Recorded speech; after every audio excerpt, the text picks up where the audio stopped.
तो दोस्तों, आप सभी का हमारे एक और धमाकेदार वीडियो पर स्वागत है। आज की कहानी जिस मोड़ पर खड़ी है, वहां से आगे का रास्ता और भी ज्यादा डार्क और खतरनाक होने वाला है। अंडरवर्ल्ड के रहस्यों से लेकर नए सिनेरियो के खौफनाक ट्विस्ट्स तक आज के इस एपिसोड में आपको वो सब देखने को मिलेगा जो आपने अपनी इमेजिनेशन में सोचा भी नहीं होगा।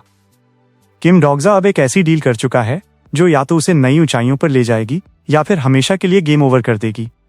क्या वो इस इम्पॉसिबल टास्क को पूरा कर पाएगा और योंगसान स्टेशन पर कौन सा नया ड्रामा उसका इंतजार कर रहा है? दिल थाम कर बैठिए, क्योंकि आज का वीडियो बहुत ही ज्यादा इंटेंस और क्रेजी होने वाला है। चलिए बिना एक पल वेस्ट किए शुरू करते हैं आज की इस जबरदस्त कहानी को। पर्सेफोन स्क्रीन की तरफ देखती है और डोगजा से कहती है कि उसे ये कहते हुए दुख हो रहा है, पर उसकी हॉस्पिटैलिटी यहीं खत्म होती है। वो कहती है कि अंडरवर्ल्ड के पास उसके साथ डील करने की कोई वजह नहीं है, क्योंकि उनके पास उसकी इन्फॉर्मेशन निकालने के दूसरे रास्ते भी मौजूद हैं। वो अपनी उंगली डोगजा के चेहरे पर रखती है और कहती है कि वो अब तक खुद को रोक रही थी, पर वो काफी एपेटाइजिंग लग रहा है।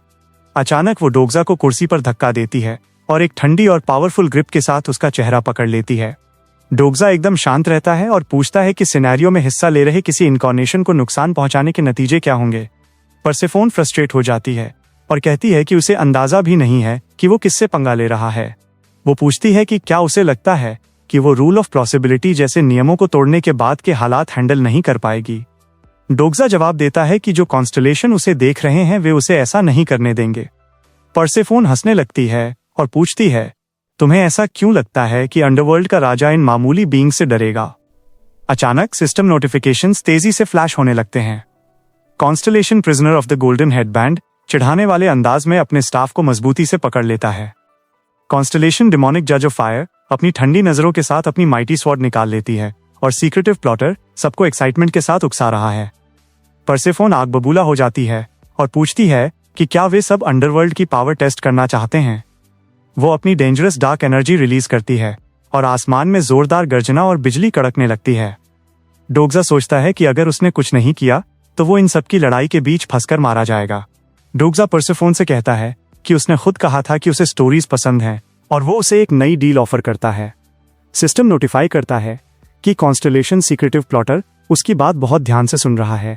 डोगजा पर्सेफोन से कहता है कि अगर वो उसकी मदद करती है तो वो उसे दुनिया की सबसे एंटरटेनिंग स्टोरी दिखाएगा, एक ऐसी स्टोरी जिसके सामने उसका वो स्टेक भी जंक फूड जैसा लगेगा।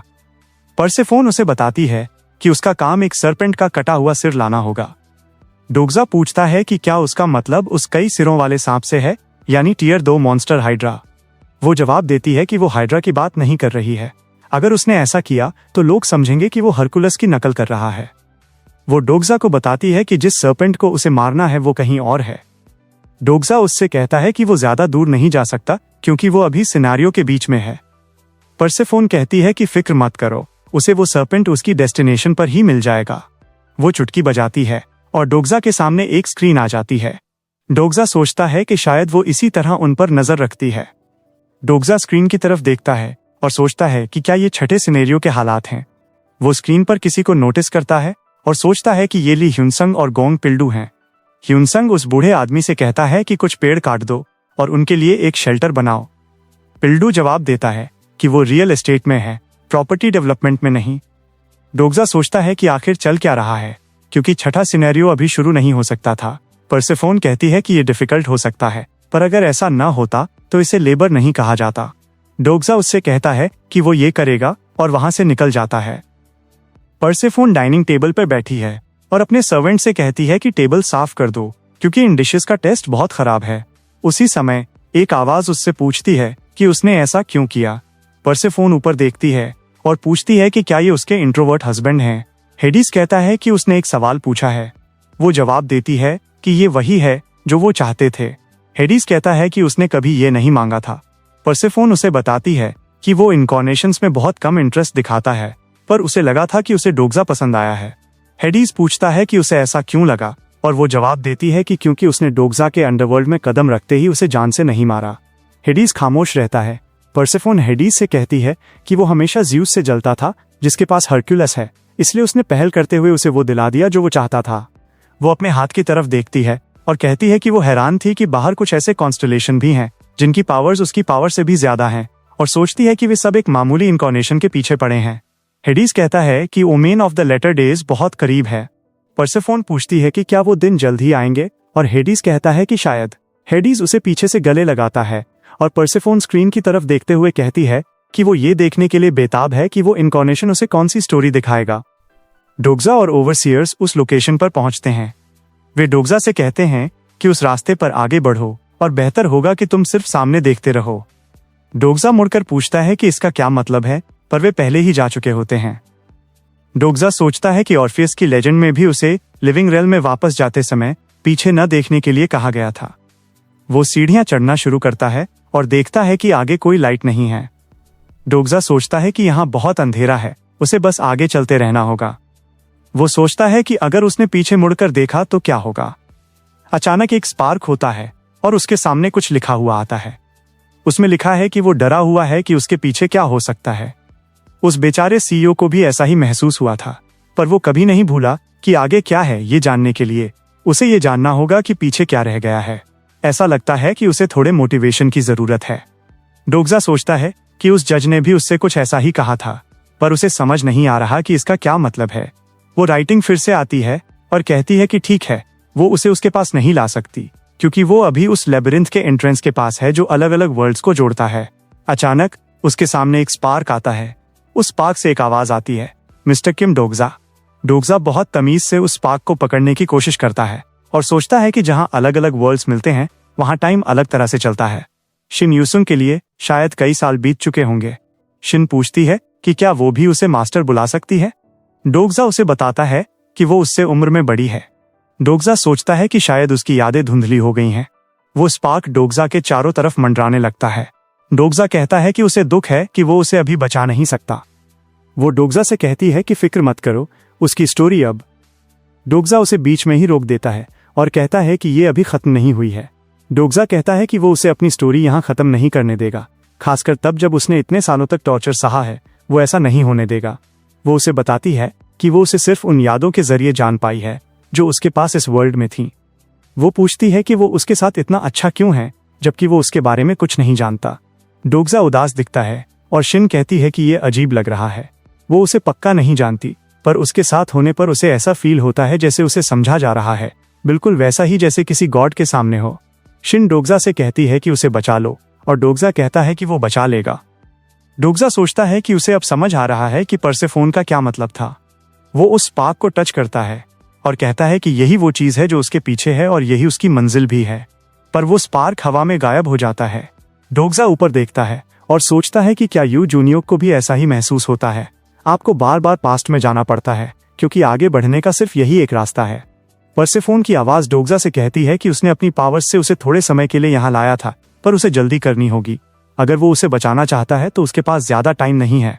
वो डोग्जा से कहती है कि याद रखना, लोग अपनी स्टोरीज का ही जोड़ होते हैं। डोग्जा को आगे एक दरवाजा दिखता है जिससे लाइट आ रही है। परसेफोन उसे बताती है कि जब वो शिन से दोबारा मिलेगा तो पता नहीं उसके पास कितनी स्टोरी बची होगी। डोग्जा उस दरवाजे से बाहर निकल जाता है। कुछ समय बाद डोग्जा की आंख खुलती है और वो देखता है कि यू सांगा उसका नाम पुकार रही है। वो उठकर बैठता है और देखता है कि सुबह हो गई है और वो वापस आ चुका है। सिस्टम डोग्जा को नोटिफाई करता है कि क्वीन ऑफ द अंडरवर्ल्ड का हिडन सिनेरियो कंप्लीट हो गया है और उसे रिवॉर्ड में 15,000 कॉइन्स मिले हैं। डोग्जा स्क्रीन की तरफ देखता है और सोचता है कि उस नए डोकाइबी ने अपना काम ठीक से किया है। सिस्टम नोटिफाई करता है कि constellation God of alcohol and ecstasy उसे सेफ वापसी की बधाई दे रहा है और समझौता करना चाहता है। सिस्टम बताता है कि उसे 7,942 कॉइन्स गिफ्ट में मिले हैं। डोग्जा सोचता है कि वो काफी इरिटेटिंग है। अगर डायोनिसिस ने उसे टाटारस में न डाला होता तो उसे ये सब नहीं झेलना पड़ता। सिस्टम डोग्जा को नोटिफाई करता है कि उसके पास एक नया हिडन सिनेरियो है, सर्पेंट हंटिंग। इसकी कैटेगरी हिडन है, डिफिकल्टी S है और कंडीशन ये है कि उसे छठे मेन सिनेरियो वाले एरिया में टारगेट का शिकार करना है। टाइम लिमिट मेन सिनेरियो के खत्म होने तक है। रिवॉर्ड 80,000 कॉइन्स और क्वीन का भरोसा होगा। फेल होने की पेनल्टी ये है कि उसे अंडरवर्ल्ड में एंटर करने से बैन कर दिया जाएगा। डोग्जा सोचता है कि यही वो लेबर है जो उसे दिया गया है और उम्मीद के मुताबिक ये एक सब सिनेरियो के रूप में है। उसे अंदाजा है कि अगले सिनेरियो में ये सर्पेंट क्या होने वाला है। सिस्टम बताता है कि जब टारगेट पास आएगा तो उसे स्टेटस विंडो से पता चल जाएगा। यू सांगा डोग्जा से पूछती है कि क्या वो ठीक है और कहती है कि जंग हीवोन ने उसे उस पर नजर रखने को कहा था। डोग्जा खड़ा होता है और पूछता है कि हीवोन कहाँ है। वो नीचे देखता है और उसे वो चैन से सोती हुई दिखती है। यूसांगा उसे बताती है कि वो जाग रही थी पर अभी सोई है। उसने कहा था कि अगर वो जल्दी नहीं जागा तो सबको बता दे। डोग्जा को याद आता है कि बेहोश होने से पहले उसने हीवोन को सब संभालने के लिए कहा था। उसके लिए भी ये मुश्किल रहा होगा क्योंकि उसे हैंगओवर था। डोग्जा बैठ जाता है और सोचता है कि वो कितना बेकार है। वो सोचता है कि आखिर उसके दिमाग में यूसांगा वाला परसेफोन का रूप क्यों आ रहा है। हीवोन और ली ह्यूनसंग पसीने में लथपथ वहां पहुंचते हैं। हीवोन डोग्जा से पूछती है कि क्या वो जाग गया है। डोग्जा उनसे कहता है कि वे पक्का ट्रेनिंग कर रहे होंगे और वो जवाब देती है कि उन्हें अगले सिनेरियो के लिए तैयार रहना चाहिए और उन्हें वैसे भी जल्द ही निकलना होगा। डोग्जा पूछता है कि वे सब कहाँ हैं और वो जवाब देती है कि बाकी सब पहले ही जा चुके हैं। डोग्जा पूछता है कि क्या रात में कुछ हुआ था। हीवोन उसे बताती है कि छठे मेन सिनेरियो का नोटिफिकेशन आ गया है और डोग्जा ये सुनकर हैरान रह जाता है।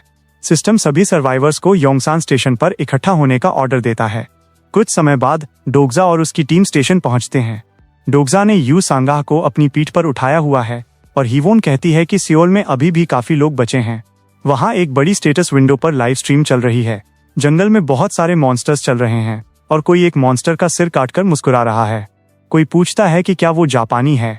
डोग्जा सोचता है कि वो आदमी पक्का फेमस जापानी इनकॉर्नेशन इजुमी है क्योंकि टोक्यो डोम की प्रोग्रेस उनसे ज्यादा है और उन्होंने छठा सिनेरियो उनसे पहले शुरू कर दिया होगा। डोग्जा को लगता है कि कोरिया की शुरुआत काफी खराब हालातों में हो रही है। सिस्टम नोटिफाई करता है कि नया मेन सिनेरियो आ गया है। सब लोग स्क्रीन्स की तरफ देखने लगते हैं। सिनेरियो का कोई नाम नहीं है, कैटेगरी मेन है और कोई difficulty, clear condition, time limit या रिवॉर्ड मेंशन नहीं किया गया है। सब सवाल पूछने लगते हैं क्योंकि कोई इन्फॉर्मेशन नहीं है। अचानक कोई वहां पहुंचता है और कहता है कि सुना है सिर्फ कुछ सिलेक्टेड लोग ही इस सिनेरियो में हिस्सा ले पाएंगे। डोग्जा उस इंसान को देखकर हैरान रह जाता है। वो कहता है, मिस्टर किम डोग्जा, ये पहली बार है जब हम ऑफिशियली मिल रहे हैं। डोग्जा सोचता है कि ये ओ ग्योंगुन है जिसे न्यूट्रल किंग कहा जाता है। वे दोनों एक दूसरे को इंट्रोड्यूस करते हैं और हाथ मिलाते हैं। ग्योंगुन डोग्जा से कहता है कि उसके कारनामों ने उसे हमेशा इम्प्रेस किया है। वो डोग्जा को बताता है कि उसे अंदाजा भी नहीं है कि उसका सपोर्टिंग कॉन्स्टलेशन उसके बारे में कितनी बातें करता है। वे उसे हमेशा डोग्जा जैसा बनने के लिए कहते रहते हैं। डोग्जा अपनी personal skill character profile activate करता है। सिस्टम बताता है कि कैरेक्टर समरी सेटिंग्स बदल दी गई हैं। ओ ग्योंगुन की कैरेक्टर समरी सामने आती है। उसका पूरा नाम ओ ग्योंगुन है और उसका supporting constellation expert fence sitter है। उसके एट्रीब्यूट्स हाफ आस, इंटेलेक्चुअल और न्यूट्रल किंग हैं। डोग्जा सोचता है कि एक्सपर्ट फेंस सिटर नाम सुनने में मामूली लग सकता है पर यह असल में जोशियन के किंग वांग हाइगुन का निकनेम है जो अपनी न्यूट्रल डिप्लोमेसी के लिए मशहूर थे। सिस्टम नोटिफाई करता है कि कॉन्स्टलेशन एक्सपर्ट फेंस सिटर डोग्जा के प्रति अपनी पसंद जाहिर कर रहा है। डोग्जा ग्योंगुन से कहता है कि वो उस बात के बारे में और जानना चाहता है जो उसने अभी कही थी। वो पूछता है कि सिर्फ कुछ लोग ही हिस्सा लेंगे से उसका क्या मतलब है। ग्योंगुन कहता है कि आज सुबह लो ग्रेड डोकाइबीज ने जो इन्फॉर्मेशन दी है उसके मुताबिक वे इस सिनेरियो के लिए वॉलंटियर्स लेंगे। हर किसी को हिस्सा लेने की जरूरत नहीं है और हिस्सा न लेने पर कोई पेनल्टी भी नहीं है। ये सुनकर यकीन करना मुश्किल है अगर अब तक के सिनेरियोज को देखा जाए। डोग्जा सोचता है कि शुक्र है कि उसकी जानकारी के हिसाब से कुछ भी नहीं बदला है। डोग्जा स्क्रीन की तरफ देखता है और कहता है कि वॉलंटियर्स को वहीं जाना होगा। डोग्जा के पास खड़े कुछ लोग पूछ रहे हैं कि क्या उन्हें जाने की जरूरत नहीं है। डोग्जा सोचता है कि ऐसे सिनेरियो के दौरान इनकॉर्नेशंस 3 तरह से रिएक्ट करते हैं। पहले ग्रुप के लोग वे होते हैं जो चालाकी से सिचुएशन से पीछे हट जाते हैं। ये वे लोग हैं जो किसी ग्रुप का हिस्सा नहीं है और यह जानकर राहत महसूस करते हैं कि उन्हें फ्री पास मिला है। एक आदमी कहता है कि वो बहुत खुश है। स्क्रीन पर उस चीज का साइज देखकर वो डर गया था। डोग्जा सोचता है कि ये पहला ग्रुप हिस्सा न लेने की कीमत अपने भयानक अंत से चुकाएगा। दूसरा ग्रुप उन लोगों का है जिन्हें सिनेरियोस की आदत पड़ गई है। ये लोग लाइव वीडियो फीड देखेंगे और आने वाले खतरों के लिए खुद को तैयार करेंगे और वे अभी के लिए सरवाइव कर पाएंगे। तीसरा और आखिरी ग्रुप। अचानक कोई चिल्लाता है और ओह ग्योंगुन को बुलाता है। ग्योंगुन कहता है कि उसे देर हो रही है। डोग्जा उससे कहता है कि उसे जाना चाहिए। ग्योंगुन कहता है कि वो अकेला नहीं जा सकता और इसका कोई फायदा नहीं होगा। डोग्जा पूछता है कि उसका क्या मतलब है। ग्योंगुन कहता है कि वो असल में डोग्जा को अपने साथ ले जाने आया है और डोग्जा ये सुनकर चौंक जाता है। ग्योंगुन कहता है कि दुनिया बिना राजा के है। उसने जो वर्ल्ड बनाया है उसमें जो किंग्स बचे हैं वे उसके आने का इंतजार कर रहे हैं। डोग्जा सोचता है कि तीसरा ग्रुप उन लोगों का है जो अपने सर्वाइवल के लिए दूसरों को एक्सप्लॉइट करते हैं। तो दोस्तों, आज का वीडियो यहीं तक था। उम्मीद है आपको ये एपिसोड पसंद आया होगा। जैसा कि आप देख ही रहे हैं, कहानी हर गुजरते दिन के साथ और भी ज्यादा इंटरेस्टिंग और रोंगटे खड़े कर देने वाली होती जा रही है। अब आगे क्या होगा, ये सस्पेंस तो बना ही हुआ है। अगर आप इस रोमांचक सफर में हमारे साथ बने रहना चाहते हैं और देखना चाहते हैं कि किम डोग्जा इन नई चुनौतियों का सामना कैसे करता है, तो प्लीज चैनल को सब्सक्राइब जरूर कर लें। कहानी का अगला हिस्सा और भी धमाकेदार होने वाला है, जिसे आप बिल्कुल मिस नहीं करना चाहेंगे। तो मिलते हैं अगले दिलचस्प एपिसोड में, तब तक के लिए गुड बाय।